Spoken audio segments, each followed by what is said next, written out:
പട്ടം പറത്തണമെന്ന് മക്കൾ ആഗ്രഹം പറഞ്ഞപ്പോൾ ഒരു പട്ടവും വാങ്ങി ഞങ്ങൾ ഗ്രൗണ്ടിലേക്ക് പോയതായിരുന്നേ. പക്ഷെ എന്താണെന്നറിയില്ല, കുറച്ച് ദൂരം പോയിട്ട് പോകാൻ മനസ്സില്ലാത്തതുപോലെ പട്ടം ഞങ്ങളുടെ അടുത്തേക്ക് തന്നെ തിരികെ വരുന്നുണ്ടായിരുന്നേ. ഇത് കണ്ടിട്ട് ഒരു പയ്യൻ വിളിച്ചു പറഞ്ഞു, അങ്കിളെ നൂല് കെട്ടിയ രീതി ശരിയായില്ല, ഞാൻ ശരിയാക്കട്ടെ എന്ന്.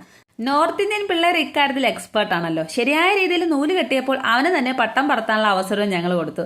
ചെക്കൻ പുലിയായിരുന്നു കേട്ടോ. വളരെ പെട്ടെന്ന് തന്നെ ഒരുപാട് ഉയരത്തിലേക്ക് ഞങ്ങളുടെ പട്ടം പറന്നങ്ങ് പൊങ്ങി. ഇപ്പോഴല്ലേ പട്ടത്തിന് ശരിയായ ഒരു ഡ്രൈവറെ കിട്ടിയത്. വലിയൊരു ബണ്ടിൽ നൂലായിരുന്നു ഞങ്ങളുടെ കയ്യിലുണ്ടായിരുന്നത്. അതിന്റെ ഏകദേശം മുക്കാലും പട്ടത്തിനൊപ്പം മുകളിലേക്ക് എത്തിയിട്ടുണ്ടായിരുന്നു. താഴെ നിന്ന് നോക്കുമ്പോൾ വളരെ ചെറുതായിട്ടേ പട്ടം കാണുന്നുള്ളൂ കേട്ടോ. ഈ സമയം ഞങ്ങൾക്ക് ഇവിടെ ഒരുപാട് കുഞ്ഞൻ കൂട്ടുകാരെ കിട്ടി. എല്ലാവരും കൂടെ ഒരു ബഹളം തന്നെയായിരുന്നു കേട്ടോ ഗ്രൗണ്ടിൽ.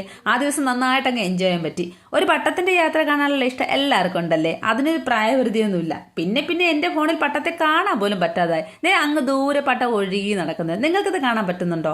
പട്ടം പറത്താൻ കൊതിച്ചു വന്നാൽ ഞങ്ങളുടെ പിള്ളേർക്ക് പോലും പട്ടം പറത്താൻ പറ്റിയില്ല കേട്ടോ. അതിന്റെ പരിഭ്രമം ശിവാനി നന്നായിട്ട് കാണിക്കുന്നുണ്ടായിരുന്നു. കുറച്ചുകൂടെ ഉയരെ പൊങ്ങിയപ്പോൾ പട്ടം പൊട്ടിപ്പോയിട്ടോ. പിന്നെ പട്ടം നന്നായിട്ട് പറത്തി ആ മോന് തന്നെ പട്ടം പറത്തുന്ന നൂലും സമ്മാനിച്ചിട്ട് ഞങ്ങൾ ബാഡ്മിന്റൺ കളിക്കാൻ വേണ്ടി പോയി.